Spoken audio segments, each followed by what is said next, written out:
you pick your first camera, you're still figuring things out. Sometimes you start on auto, just snapping everything. But when I started, I still knew I was drawn to food because I wanted to be a chef initially when I finished high school. I thought I was going to be a pastry chef. That didn't happen. I ended up studying industrial design. Somehow here, still not doing industrial design. But eventually we go through things or we study things, and somehow along the line it'll still help you somewhere. So industrial design helped me design this. I didn't know any graphic design before I did industrial design, so that helped me. Otherwise I'd have had to hire somebody, and that means money. So yeah, after industrial design, into food photography. So now 5 years ago I started my blog as well. So same time I started my blog is when I was discovering how to do food photography, learning lighting, the YouTube University. I've looked through all the tutorials, you name it. I'm sure you guys do as well, because that's also the best way to learn if you're teaching yourself. So a couple of YouTube tutorials later, I'm here now standing in front of you guys teaching. So yeah, it's exciting and nerve-wracking at the same time, but I'm excited. So yes, walk with me. Okay. So as I said, the essential foundation of food photography is evoking through the images we create, and I touched on that. In terms of food photography, there are different shots that you can get. You create appealing images, so it also boils down to the lens you use. And then I decide on the location and the time, if it's in the studio or the restaurant. Today it's in the restaurant. Then I carry my food styling props. Usually I'll walk through what I have in my kit. If I'm shooting with the restaurant, I don't bring a lot of my props, because then again I can just bring so many things and then I'm not going to use them. So you have to be smart when you're bringing things in. So I'll definitely use what the restaurant provides. So their plates or their crockery, I'll use that. Their linen, so basically keeping it true to how the restaurant serves it. And then just using a bit of liberty to style, like with food styling knowledge. If you know, like a plate is not working, if it's like giving you hot spots, if it's too shiny in certain places, you'll use your food styling knowledge or your photography knowledge. You'll know that you need to change that plate. Then you'll ask the manager, said, can I change this? If not, if they want it like that, you work around it. And I'll show you some tricks how to work on such things. Yeah. Okay. So what else? Another thing that I discuss with the client, or even when I'm shooting for myself, I need to find out what the image requirements are. If the image is going to be put on a billboard, that determines how I'm going to shoot.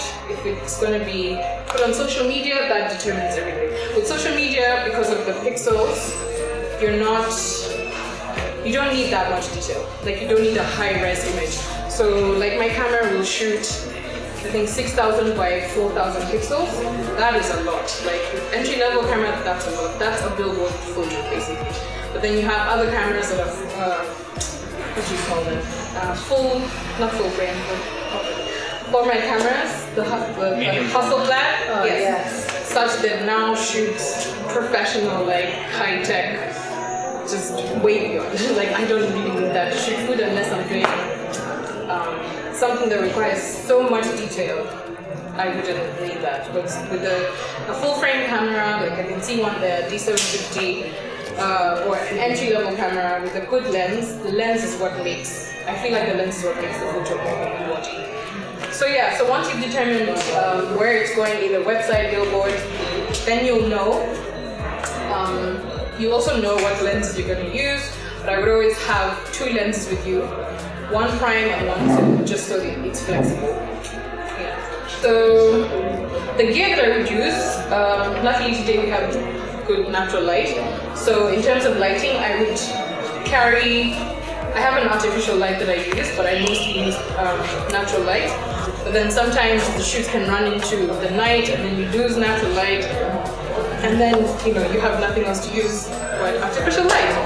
So I'm not going to touch too much on artificial light, but I will show you what I do use. I have a tripod behind here. I trust the tripod. If anything, like the first thing I invested in after I bought my camera was a tripod. It wasn't this one. I bought a cheap one first. And then my camera dropped. And I learned my lesson. So with food photography, I feel like everyone who's doing food photography, or any photographer in general, like if you're not moving around a lot with food, you're quite stationary. So you need a good tripod because you're working with things that could spill. You just need something that's going to support your camera so that you don't drop it. And then another cool thing that I like about this tripod, I'm not trying to sell it or anything, but it has what do you call this? An arm that you can turn to then shoot those flat lays overhead, and then you can mount your camera here. And then another thing is, if you're using natural light, you then sometimes have to slow down your shutter speed. And when you slow down your shutter speed, your camera shakes. Even you just taking that picture, it will shake. So having a good steady tripod will minimize that shake, and then it will give you a nice clear image with enough light. So what else? Okay, post-production and retouching. I mainly use Lightroom and Photoshop. Photoshop is usually the last one if I'm doing like cleaning up some spills that I don't want to remove some crumbs. So it's basically the makeup part. But then I use mainly Lightroom to now just like bump my exposure if I need to, put a bit more contrast, add more details, so just the final touches. But I try, and when I'm shooting, I try to get everything in camera first. So if I want something to be a bit more contrasty, I'll use like different types of reflectors and like a black pad, and I'll put that in front of there, and then it'll suck light and it'll add more contrast to the image. I'll show you in a minute. Another thing, which goes back to the image requirements, is whether you'll need an image to be 6,000 by 4,000. For my blog, I can't have it at 6,000 by 4,000 because then when you're loading an image, it will take too much time for people to see that image. So when I first started my blog, I wanted everything to be perfect. I wanted the images to be high res, so I was just like, no, leave them at 3,000. And my web developer was like, no, if you leave them at 3,000, it takes about 10 seconds for an image to load. And 10 seconds will leave you waiting for an image. No, you're going to swipe, move to the next thing. So as long as the image you've shot, another thing is, if you shot it in RAW format, you have more ability to play around with the editing. If you shot it in JPEG, when I used to shoot, I would shoot both in RAW and JPEG, but then it ended up taking too much space. So I would shoot medium JPEG and RAW. Then if I let's say wanted to edit something clean for social media, I just use that JPEG, and I know I've already set it up, everything in camera, I've shown you how I want it to be, so I don't need to play around too much, especially with exposure. So there's pros and cons in shooting RAW and JPEG. Obviously RAW, if you don't have that many memory cards, then you run out of space. But if your camera has the ability to shoot both at the same time, then I would just say use a medium JPEG and RAW, and then that way you're kind of backed up for your images. If you just stick to RAW, can you compress it mega to a very small JPEG? Yes, you can. It's just that now you have to consider the processing power of your computer. Is it strong enough to handle RAW images? Because if you're shooting, if I'm shooting a whole catalog, I had issues with my computer before. It's a 2010 version, and it just couldn't handle 10 RAW images. So I had to update it and then make it a bit faster than it can handle now, a catalog with maybe 20 RAW images. Yeah. So you definitely can. You can now make. What happens with the RAW? You're just basically losing pixels as you make the image smaller. You're just downsizing your pixels, but the quality still remains the same. So that's the advantage of shooting RAW. But then even the JPEG, if it's a high JPEG, you still have a lot of good, still have quite a few pixels and still good quality, because the JPEG is still also going to be shot at, let's say, 4,000 by 6,000 pixels. So it's still good quality. It's just that when you're editing, let's say it was a cloudy day and I didn't have good light, and let's say it was just really dark, and I still need to bring that exposure back up, I would definitely use the RAW, because then when I bring the exposure up, there won't be too much noise. But if I'm using the JPEG, and I'll show you later, if you use a JPEG, there's some options in Lightroom or Photoshop that aren't available for editing the JPEG, and then there's some that are available. for editing the raw. So I mean, it's just up to you. Whether you have time to edit raw, whether the light is already good and you shoot JPEG, it's fine. But if it's not, then you have to work with raw. Yeah. The mood that you want to create and what you want to be in focus. So you can have some images that are like here for example, I think this was about at 3.5 if I'm not wrong. 3.5. Yes, 3.5 or 4. So when I was shooting this, I know I wanted one of them to be in focus. Correct. But then when I styled it, I knew that I wanted it to still be a scene, so that your eye, when the viewer is looking at it, we can see what's in the scene and then we know what's in focus. So our eye is brought to the first one, the second one, and then down. Or you can keep it the other way, first in focus, and then it's like, this just helps push your eye to see what the focus is.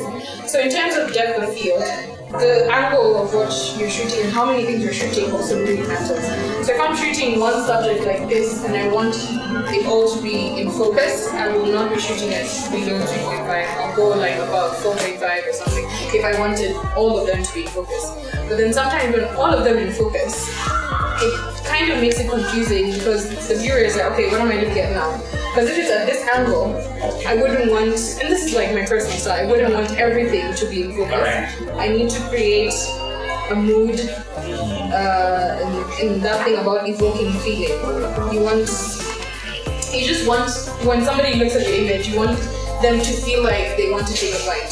So I'll make sure I make your eye focus on what I want you to take a bite out of. Yeah. So the other thing I would do is in terms of, if I'm shooting flat lays, so the 90 degree straight on, I'm shooting like many things, I would definitely bump my f-stop to like above 5, because then you want lots of things to be in focus.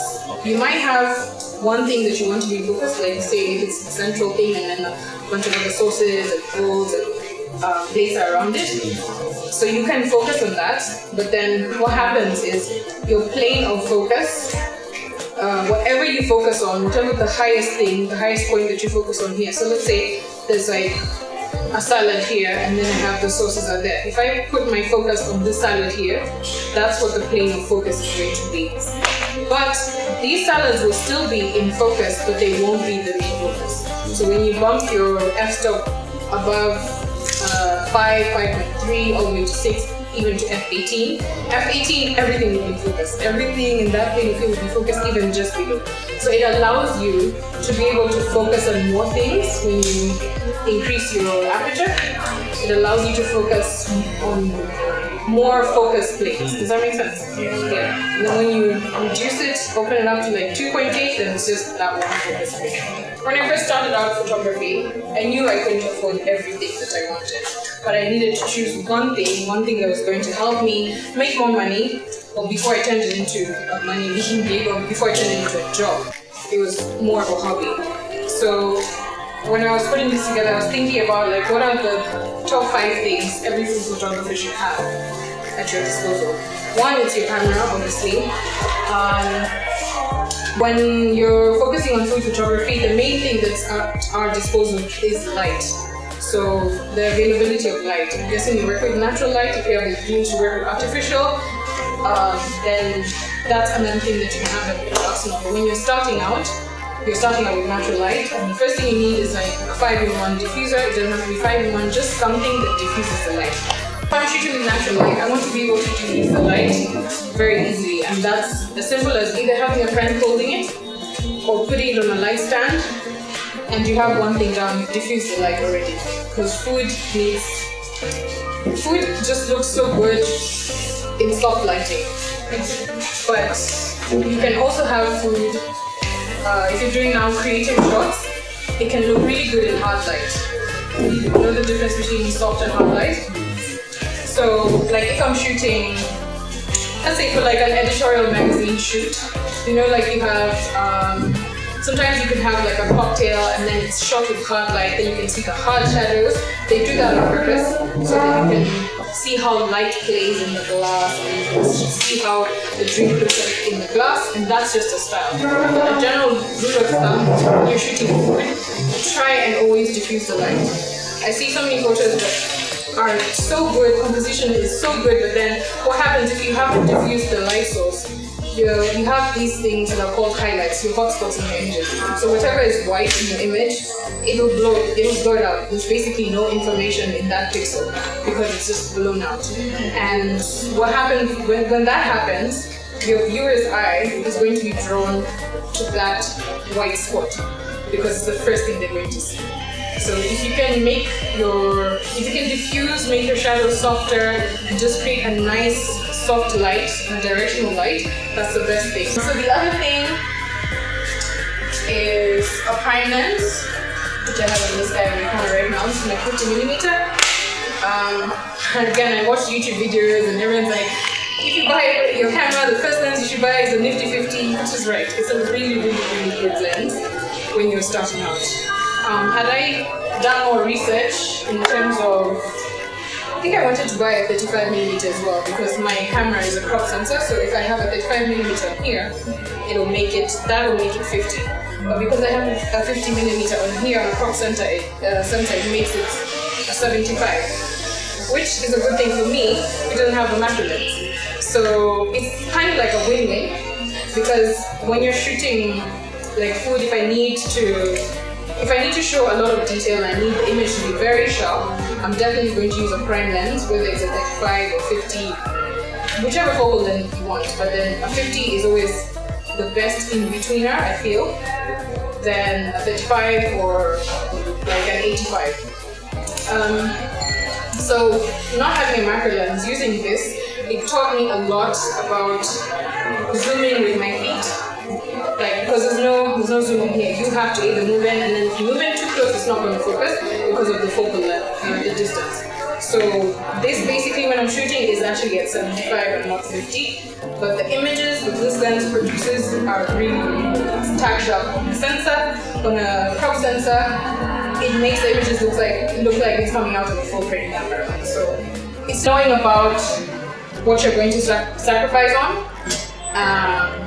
to achieve, the images that you want to achieve. And then my flexible lens is so when I'm doing flat lays, if I need to do flat lays, again the same thing happens with this because it's a crop sensor. So this is 24-70. This probably makes it like 1 or something. Thank you.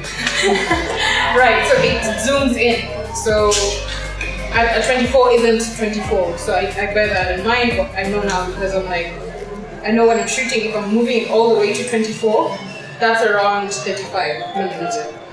So if I'm doing flat lays, or if I'm trying to get some interiors, or even portraits, this is a really good lens for portraits. When I have to do portraits, if I'm doing chef portraits or any other portraits, shooting anything, like in general, this is like a good, I guess, kit lens. It's like a replacement for the kit lens your camera comes with.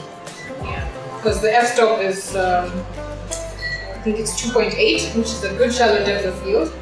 And the images that come out of here are also very sharp. So, yeah, it's it's about doing research and then finding out what lens works for you. Because you could be a food photographer, but also a portrait photographer, or maybe landscape. So that's completely different lenses, and then you end up having so many lenses. But if you discover what your niche is fast enough, or as you go, I think it will be easier for you to make those decisions. Because when I first started out, I'm just like, yeah, I need gear. I need this, I need that, I need that lens. I mean, this photographer is using that lens. Maybe I should get that. Maybe I should get what's the really long, the 200mm? Yeah. I thought I needed that, but I'm just like, I don't. I honestly don't need that. What I need, like if I'm to add anything, is a macro lens, but I'm fine without it for now. Two good lenses, one prime, one zoom. You can have a mini reflector as well. So what I use on a mini reflector, this is the not so professional one, but it works, is a cake board. So when you're shooting, sometimes you just want to put in something to fill in light in those shadows, or to get in between, like when things have texture. You can just point this up and you can see where the light hits it. You can have the silver side that produces more light, or the white side that's, if you have something reflective, if you're shooting through glass or something, the white side is kind of matte. So you can get these, I like to say textbook, but it's not. I got this in town. Cake supply stores. If you have a friend who's a baker, or you get cake, you know, on your birthdays, you keep those things. I have one that I kept. It's right here. So yeah, you can just clean it nicely. And I sometimes use it if I need to fill in a lot more light. I have some light, I'll put it on either end and then put it there. Or if you're shooting with an assistant or your friend, get them to fill in light for you. So, I mean, it's about, like, I'm also the queen of DIY. Before I started, I didn't have all this equipment. So I just made do with what I have and then understood the principles of light applied to food and you make it work. Yeah, you do what you have to do. Basically, when I say food styling kit, it's if I'm working alone and I'm not working with a food stylist, I have to style the food myself. Actually, most of the time, I actually don't work with another food stylist. I've only worked with another food stylist once. I have a bunch of things in there. Tweezers to help me move things if I'm working with delicate things. Because there's so many times I have gone to remove something with my hand and I've messed up the whole food and you have to start again. So I have tweezers, I have dental tools in there. You can ask a dentist to give you. You can ask a dentist to just give you a fresh, clean pack that maybe they're not using anymore because you know they update their stock and sometimes they're not using them. So I asked my dentist. I was like, can I please have the prongs and things to use? And he's like, what do you need them for? I'm like, I need them for food styling. He's like, I've never heard of such a thing. But yeah, if not even just seeing the barbecue skewers, those help. There's toothpicks, barbecue skewers, those sponges in there are makeup sponges. They help you prop things up if need be. If you're shooting a burger, you can put some of the makeup sponges inside just to give some space. So smart. Or cardboard. I've seen people using cardboard, but then cardboard gets wet. The makeup sponges, they don't really absorb that much liquid, so they keep their shape. What else? There's a cover from Nescafe coffee in there. I use that as well to prop things up. Or if I'm shooting, there's a shot that I did on my Instagram. It was brownies, and I needed to give it height because when I was trying to shoot it at a 0 degree angle, so straight on, but it was just disappearing because the plate was what was getting into the focus. So I had to put like the cap of the tin, I put it underneath with some tissue, just folded it and then built it up. And then I put ice cream there and raspberries, and hopefully none of you will ever see what I did. But I mean, such things like that, they help you when you're trying to shoot food. Because when food is presented to you, it's presented to you as a consumer, as a customer. So the way the chef is styling it in the kitchen right now, he's styling it knowing that I'm putting like sort of the garnish there and like this, but then when you're shooting it when you're styling it for camera, it's a completely different angle than what a diner is used to. So as a diner, we're looking at the food like this. As a photographer, you're looking at it like this because you want to make it look heroic. So you have to bear that in mind. You have to push things up. You kind of have to fake it, but then essentially you're still using natural food. You're just making it look heroic and look better. Yeah. So what else? I have some. You need water if you're shooting salad. Just regular bottled water. I have that. And then I have another one that's vinegar somewhere. Vinegar I usually put on things like chips. Because when you're shooting chips, anything that's oily, after a while it's going to lose that shine. So the vinegar just helps to, I don't know if it's a scientific thing, I'm not sure, but I've found that it helps to bring out the lustrousness in chips. Like when chips are freshly cooked, they have this golden shine to them. And after they've been sitting on the table for some time, they lose that shine. So vinegar works, and then you can just brush a little oil on them. That's what those paint brushes are in there for. And yeah, pretty much you have a whole food stylist on site with you, and you don't need to get somebody else. So those are like a few tips and tricks that you can use. The last thing that you need, obviously, is your camera and your memory card. Funnily enough, I've been shooting with one memory card for 5 years. Let's just say good luck. If I start shooting today, then it messes up. But advise you to have at least 2 or 3 memory cards. I know they're expensive. Touch wood, I've had good luck with mine. So you need like a fast memory card, I guess, if you're shooting RAW. So something like 32 GB, anything above that will work. Then you have to pay attention, I think, to the class of the memory card. I think mine is a class 1. I believe there's 1 to 10 for the class of the memory cards. He's nodding his head, so yeah. So basically, when you're buying a memory card, if you're going to their store, tell them what it's for. Obviously, it's for photography, but if you're also a videographer, you need a memory card that can do both. Because you have some memory cards that are slower than others. So if you're generally going to deviate into video and photo, you need a fast memory card with enough space. So they're the guys who talked about that. Yeah.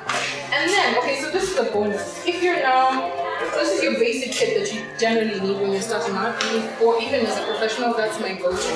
Then if you're now getting into commercial-based work, and let's say you're shooting over 20 dishes that day, you need to either have an artificial light source, because obviously you're going to start at 11, something will happen, you'll be there at 4 a.m. So you're going to still need to replicate that night. And then you probably need a tether cable. This is something I got very recently, because then I started to deviate into more, not commercial, but a lot more work that needed more consistency. Because you can get consistency on a tripod, but when you're working by yourself, so I cook, I shoot, I style, it just got to a point where I'm one person and I need to work smarter. So I got a tether cable. You can get any that fits your camera. You basically plug it into your computer and into your camera, and then when you're shooting, you can see live view, so you already know I'm going to be editing this image like this. I don't need to keep looking at the back screen, at the LCD screen of my camera to confirm, make sure everything is in focus. So when you're shooting, having a bigger screen is a good idea if you're shooting like many things in a day. But if you're just like, if it's a regular restaurant shoot, or if you're shooting at home for your vlogs, then you don't need tether cable. It's just one. Yeah. So laptop and hard drive. Again, if you're shooting RAW, space is a big issue. If you're storing your images on the cloud or something, then that's a good option. But one thing I was talking to my friend about was the importance of having hard drives, especially if you're shooting for clients, is if that memory card gets damaged, then all your clients' work is gone. And that's money that they're paid for. And you can't be like, I'm so sorry, I dropped my memory card or something happened. So having some kind of backup system is a good idea. Okay, lighting. I touched on that a little bit. I used artificial light for this. And basically the way I achieved it was I used a very large softbox, same size as my diffuser. So I used a flash. The regular flashes, this would have made it into my list, but I don't think it's necessary until you decide you're now going to start shooting artificial light. But I basically used this. The reason why I love this is because it's portable, we use batteries. The only issue is you need rechargeable batteries, because this thing after one shoot, I can't use those batteries again. So I had this, I stuck it into a large softbox on my lap stand, and then I basically tilted the softbox towards the scene and brought it really close. So that is basically how I replicated window light. Because the way I've set up this table here is I'm going to be shooting right next to the window, and then I'm going to use my reflectors to bounce the light back in. But essentially, that's how I shot this image. Yes. Can I ask, what was the angle of your camera on this? I would say it was a 45. So Like this? Yes. Okay. Yeah, like that. Alright. So the table was there, and my light source was right here, and then I was looking at it like that.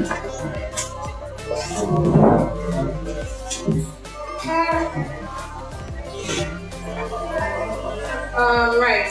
So in terms of, okay, I talked about using natural light. hard light or soft light, it's up to you. It's up to you, whatever image you want to create, whatever emotion you want to create. Like if you're shooting food that's tailored for like winter, you want to make the person feel warm and inviting in that image. So this is not necessarily a winter feel. This feels like more like summer. Or what do you feel? Correct. Summer, sweet, dessert, right? So if I wanted to make it wintry per se, I would change the backdrop. I would use that blackboard right there, or just use a darker color to make it moody. I don't know if you've heard of moody photography styles. That already determines the mood or the feeling that you're going to give across in your image. So, and then in terms of hard light or soft light, if I shot this in hard light, I'm sure it'd still be good, but then it would also change the mood if I shot it in hard light. So if it was hard light, you'd be able to see a very harsh shadow right there. Most of the raspberries would probably be like this part would be in the dark. You won't be able to see any texture in there. Or if the light was very direct into this part of the creme brulee, then that's all you'll be seeing. And then the rest that accompany this scene would be in the shadow. So it would change, it would change the mood, it would change how the message is conveyed. As we go on, I'll get to set up an artificial light source, and when we're shooting, I'll show you the difference of how I shoot with that and natural light. But basically, when you're shooting with artificial light, you have to remember that you're trying to replicate a big window. Because if you can find a big window and then you can bounce back the light, that's the best way your food is going to be presented. So you'll use a diffuser like that, that's going to be your window, and then the light source will be behind the diffuser.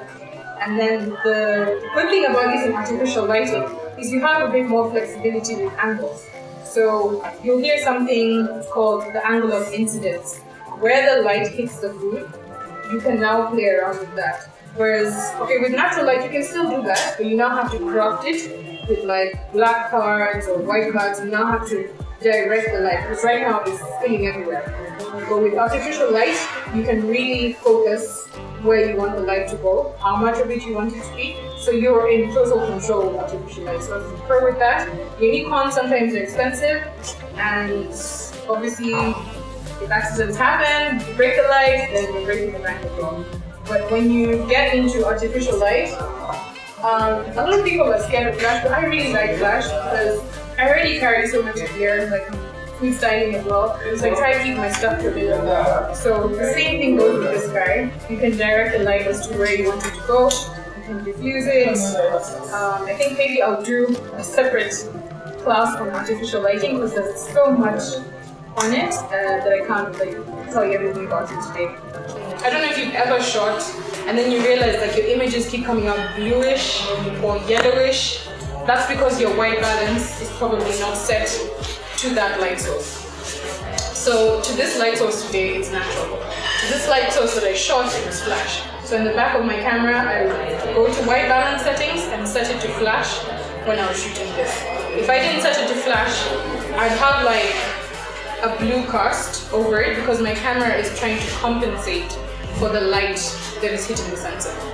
So if your light is like, I rarely shoot with lights like this that are yellow tungsten because it just doesn't look good on food unless I'm directing it specifically to a certain point, like something that has a lot of texture, like a burger or pizza.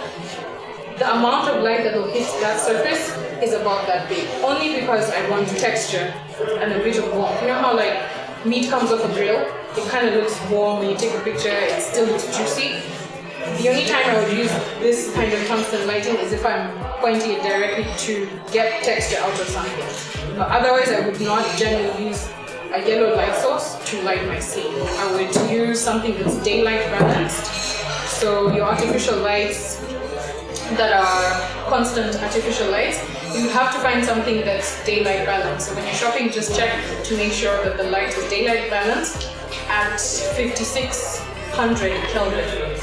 That's basically, I don't want to go too much into it. It's basically telling you what the color temperature of the light is going to be. It's close enough. 5600 Kelvin is close enough to daylight. Then you can shoot both with that artificial light source that's daylight balanced and natural light if you ever need to shoot with both. And yeah, it's something that you can correct in post-production, but imagine you shot a catalog and you have like 200 images and they all have that blue cast. Sure, you're gonna Control A and reduce on all of them, but that's just an extra step that you have to do. And then having that blue cast, when you were looking at that image, it could have changed like this, how red this was or how green that was. So just trying to get everything in camera from the get-go, including white balance, is really important. There's a technical thing. There's this thing called, I don't use it, but in terms of, you can check it out. There's a spider checker that you can calibrate your screen, all your devices, basically, so that when you're shooting, everything is already calibrated to that. But generally, I'm now just doing it by eye. But the more you get, experience, you can then start calibrating your screen, your lenses, I think. So now we're going to talk about composition. So this is the other side to food photography. So, you have your gear, you know how to take pictures, you know all about f-stop, ISO. So basically, composition is telling the story. Like, you are the artist. The way I look at it, I'm still studying art and design. I studied art and design in school, I studied in uni, basically it still followed me. So, as the photographer, you're the painter of the image. Whatever fills your frame is what your viewer is going to see. What's outside doesn't really matter. Well, that's why you have like behind the scenes photos of what's behind the scene. It can be a whole mess, but whatever is going to be in that square, for example, is what you have to compose and what you need to invite your viewer to see. So I was basically doing a shoot for a client who sells meat products, and she wanted to create like a story, a recipe story basically. So I needed to basically make the story. It's pasta and meatballs. So having the meat as one of the highlight products in the image, I'm going to talk about rule of thirds right now. We all know what rule of thirds is in terms of photography, applying the rule of thirds. So basically making or creating an image that draws your eye to what the main focus is. So I applied the rule of thirds to that. So eventually she was going to have like a logo of her products over there. But at the time when we were doing the shoot, we just needed to see how I would compose it, what would look good for like her media pages, if she wanted to put text, if not. So I feel like this was a good image in terms of just showing how you have to really think outside the box. Like, you can just put everything in a scene. Like, I know today we're shooting noodles or something. If I just put everything there, like, when I take the photo, it's not going to be interesting. So you need to learn how to create an interesting photo so that your viewers, like, they stay there for a bit longer. So, simple things like having a few things scattered around, not just thrown. Like, I actually planned, I did just throw it and then I removed some away. Sometimes it organically happens like that, but then once I determine like where I want the main focus to be, what the main product or the hero, in food photography there's this thing called your hero product. So whatever your hero is, set that first, and then now you can start putting other things around it that complement whatever your hero is. So in this sense it's obviously faster because it was a recipe style shot. Okay, so with the rule of thirds, I use it, I don't use it that much. I think after you change your eye, like looking at your camera, the LCD screen on the back, you have this thing that's like a grid on there. Do you guys ever use it? No? Okay, for some professional, at some point you don't use it, but I always keep it on there because it just helps me when I'm composing something. Like, you can be working and you just kind of lose that creative spark and you don't know where to start from. This grid will really help you. So, focusing on the 4 points of interest. With the rule of thirds, you have like 4 points of interest out of these 9 rectangles that are there. So when you're placing your subject, wherever you're placing your subject in the image, whether it's vertical or horizontal, you should make use of one of these points of interest to compose your scene. And when I do this, I usually, with this image, I set my camera and tripod into the angle that I already want to shoot. Then I now compose the scene to the camera, rather than the other way around. Because if I compose the scene first, then I'll take my camera and decide where I'm shooting. Like some things, I can make it work, but then it won't be exactly where I want it. So you can see how I used the rule of thirds to apply to this image. I basically wanted to focus on this middle, which is this 3 tart. And then you have the question that you were asking about depth of field, you have some that are in focus and some that are not, and then it just helps create a pleasing image throughout when you're shooting. Okay, same thing with this. I already showed you how I used the rule of thirds to apply. You have the meatballs at least on one of the focal points, and then you can style everything around. Touch on angles. This one was shot 90 degree with my tripod. You know the angles, 0, 45, and 90. 45 is when you're shooting something like this, 90 overhead, and 0 is when you're head on. So you'll have that is your 90, here's a 45, and then if you're doing products, I do quite a few products. Products is when I'll now use the 0, the head on angle, because you want everything to sort of be focused. Okay. And then the last thing is basically tips that I would give you in terms of composition. Because composition again is another really, really big topic. But I would say make use of negative space. Sometimes you don't have to have everything in the scene. Sometimes it could just be a donut, like in the middle or just on one of those interest points on the fence. Use garnishes, herbs, seeds, anything that complements the scene or anything that complements the recipe, anything that's used in the recipe, use that as something to help with styling. Something that you can do is after you've already shot, like what I do is if I'm doing a smoothie or something that you can spill, something like you can drizzle, if it's pancakes, have your safe shots first. So shoot the pancakes without the syrup, and then now you can start making a mess as you're shooting. So sometimes something messy can look good, sometimes it can be overdone, but don't be afraid to make a mess. The tableware that you use, today we'll be using the restaurant's tableware, but if you're at home, in your home studio, you can play around with what you have, or if you're styling like to a specific scene, that's when you can now source props.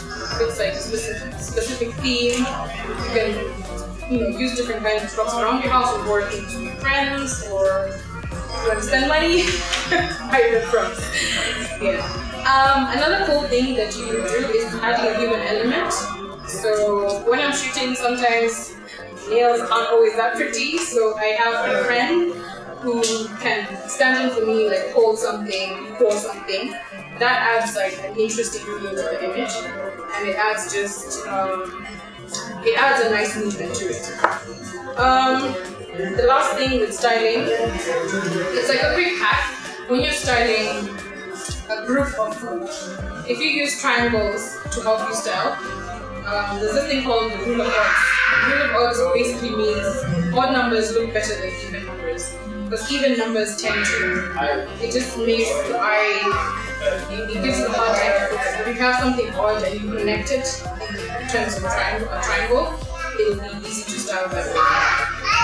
Then you can use like textured backdrops, any other type of props that you want, So, that is it for me in terms of presentation. We need to get into shooting. Basically, whatever I've told you today, like we can apply it towards throughout the shoot. Thank you for listening. Let's get to shooting. When I walked into the kitchen, you saw the look on my face, you saw the look on my heart. What I was saying about reflection, as you can see, there is a huge reflection a yellow glass, and whatever else is around the table.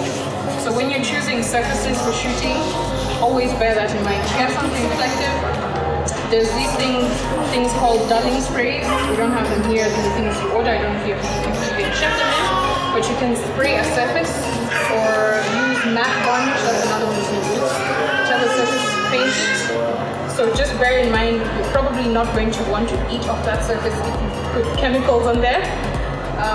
And then that will now become one of your bags of surfaces.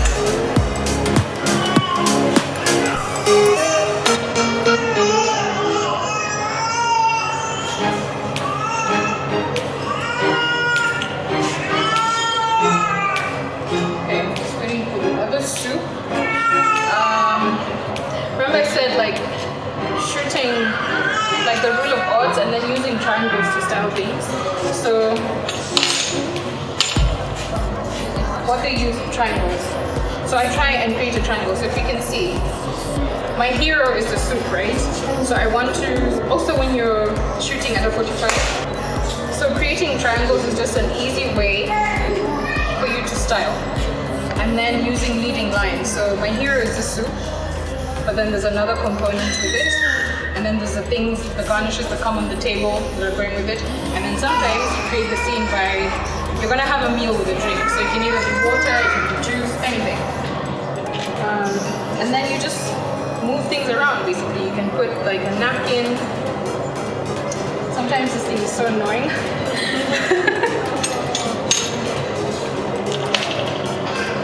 You can either have it with or without.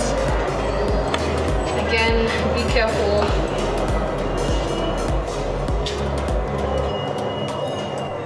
This just helps break up the reflection. Then you can, okay, so you see when the food comes out to you when you're shooting at a restaurant, all the garnishes have sunk to the bottom.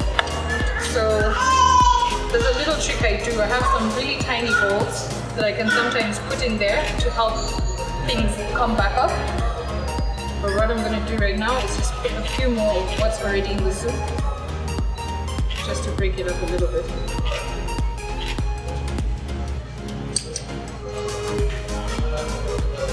Do you guys cook as well? Or are you just shooting? We all like to eat, so so I like keeping the scene quite simple when I start. I know this is my main light sauce, so this is like my diffused natural light sauce. Because it's cloudy, I don't really need that diffuser. But if it's a bright sunny day, you'll need a diffuser.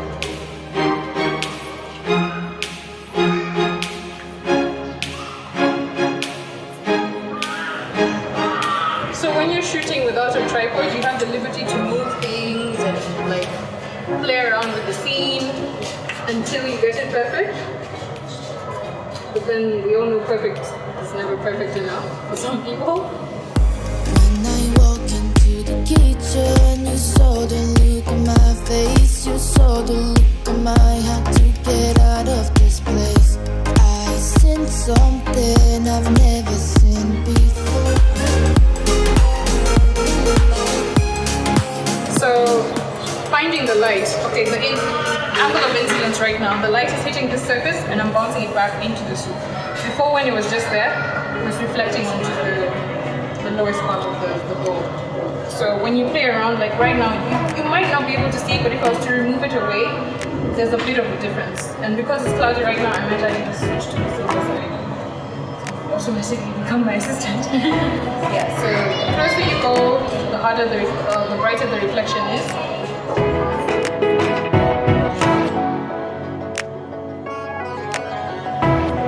And then when I'm shooting, I usually think about where is this image going to go. If it's going to be Insta stories, I'm shooting this way. If it's the square, I'm going to shoot this way, get enough of the image, and then I'll crop later.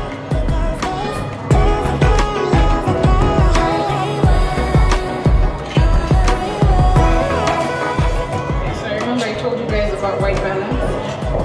My white balance is still set to flash, so I'll just change that real quick.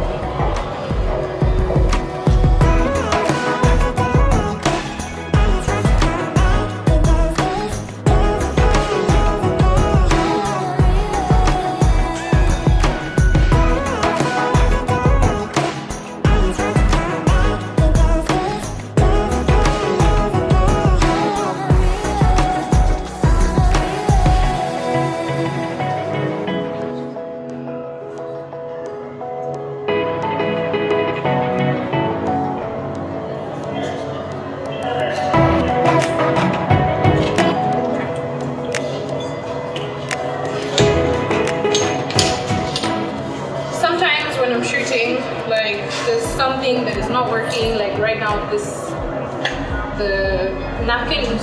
Remember when I said if something is so white and bright, it will be the first thing your eye will look at. So I might actually leave the napkin out completely or change to something that's a bit neutral. Beige, just like a neutral, natural, what do you call it? Off-white. Yeah, does work. I think we can build the scene a little bit. Change this to the side, and we can move on to the next dish.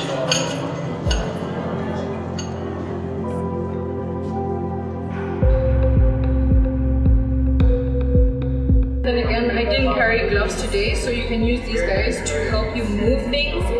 I know I'm shooting from here again, side light. I'm gonna get one piece that looks really, really good, or remotely good, and put that in the front. Sometimes you have to get low to see, because obviously that's where your camera is going to be.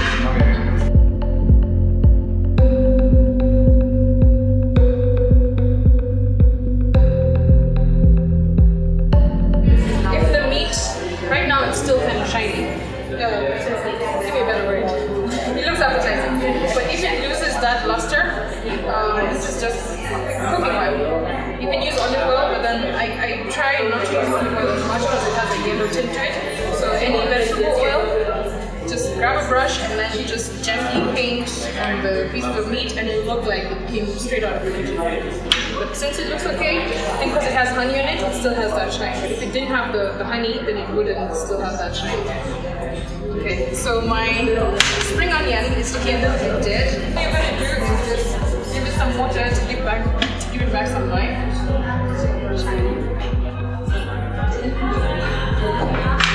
Sometimes what I do with my herbs, somewhere here drying, I actually keep them in.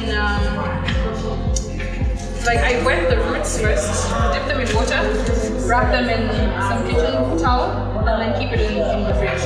Try not to keep it to the backest part of your fridge because that part gets icy sometimes and kill the herb. To the front or on the door, it's fine. Like you can sit these directly in like a little bowl with water and ice. That'll keep anything that's fresh, like chopped chicken, still vibrant. And that way you don't have to mess around in Photoshop that much. You know, doing every single chili, that'll just take time.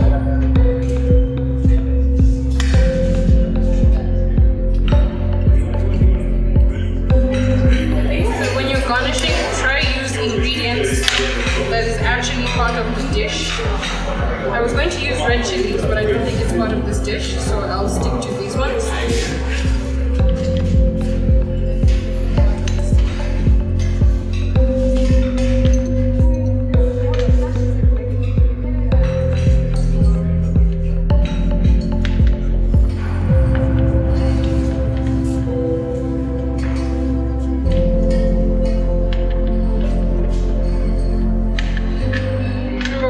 About triangles, you've seen what I've done there.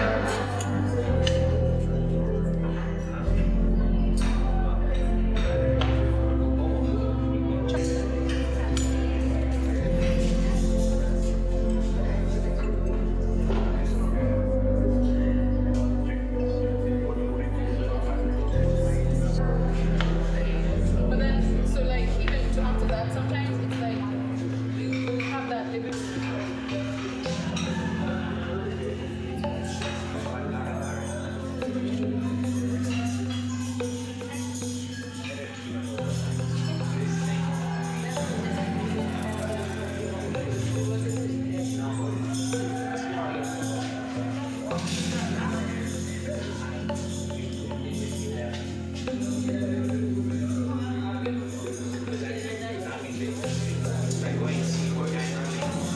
I'm gonna need an assistant to help me with this honey.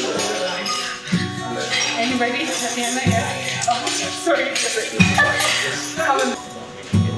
Okay.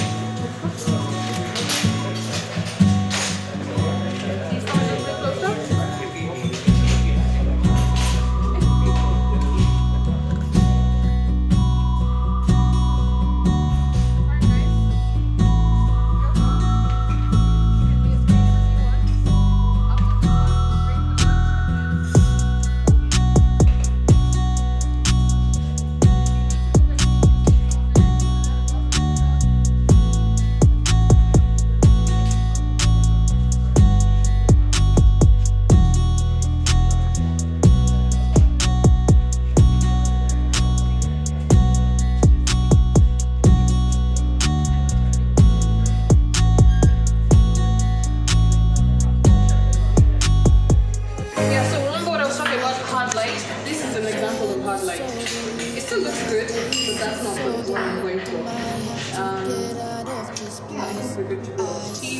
water in the teacups.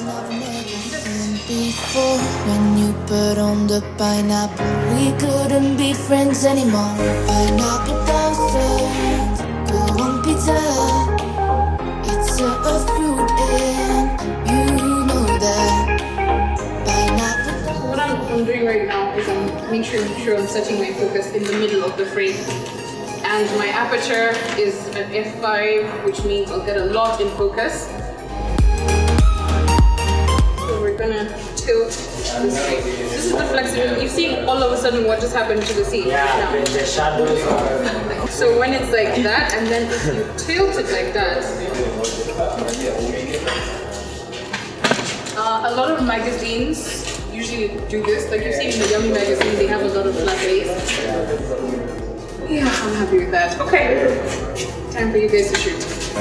When I walk into the kitchen, you saw the look on my face. You saw the look on my had to get out of this place. I seen something I've never seen before. When you put on the pineapple, we couldn't be friends anymore.